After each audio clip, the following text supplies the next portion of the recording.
என்ன தமிழ் தனியா உட்காந்து என்ன பண்ணிட்டு இருக்க?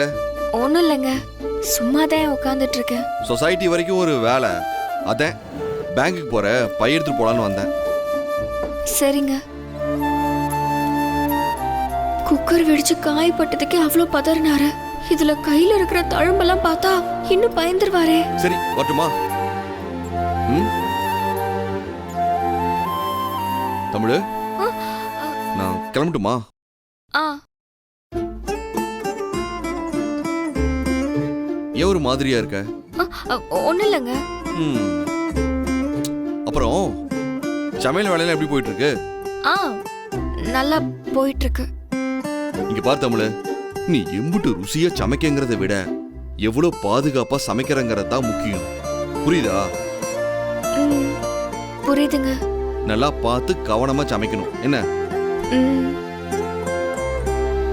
இன்னைக்கு மத்தியானம் நானே சமைக்கலான்னு இருக்கேன். அப்படியா? அத்தை தான் இன்னைக்கு ஒரு நாள் என்னைய தனியா சமைச்சு பார்க்க சொன்னாங்க. சிறப்பு. சரி, ஆல் தி பெஸ்ட்.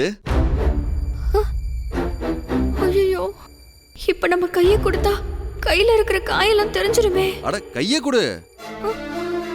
அட என்னாச்சு? இல்ல, யாரோ கூப்பிட்ட மாதிரி இருந்துச்சு. சரி, வாழ்த்துக்கள். நல்லபடியா சமைக்கணும்.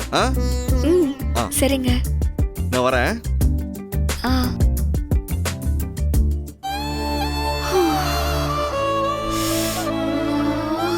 நல்ல வேலை நம்ம கையில இருக்கிற காயத்தை அவர் பார்க்கல.